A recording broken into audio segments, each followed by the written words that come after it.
Hi, have a nice day. So, hari ni saya datang untuk bantu customer saya recheck untuk pemasangan kuat stable top lah. Okay. Jadi untuk site kali ni, customer gunakan konkrit dan slab pakai kuat stable top. Jadi kalau untuk anda yang nak tahu macam mana konkrit dan letak tabletop, beginilah rupa dia. Okay. Normally kalau anda guna porcelain atau guna sintered stone, memang sangat disarankan anda untuk buat konkrit tabletop terlebih dahulu. Anda boleh start dekat atas konkrit lah. Jadi kalau ada high impact macam anda guna tumbuh lesung ke apa kan, kalau tumbuh dia takkan ada isu patah lah. Okay. Sebab normally orang guna porcelain sintered adalah untuk avoid daripada stain lah, macam kunyit ke ataupun any acid flavor.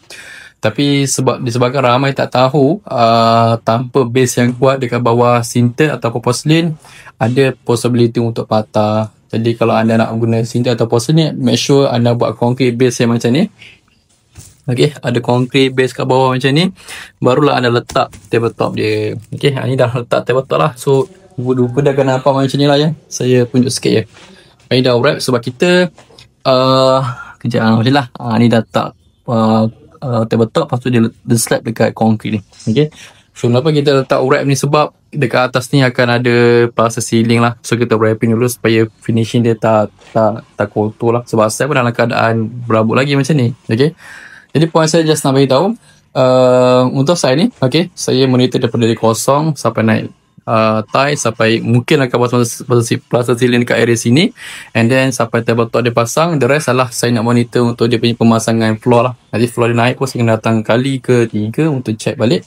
Dan barulah saya datang untuk final measurement untuk ukur keseluruhan kitchen ni untuk pasang kitchen cabinet. So target mungkin dalam Januari ataupun sebelum puasa lah. Okay.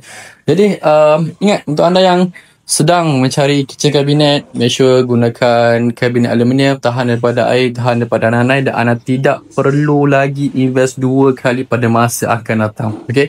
So itu sahaja daripada saya. Have a great day. Bye.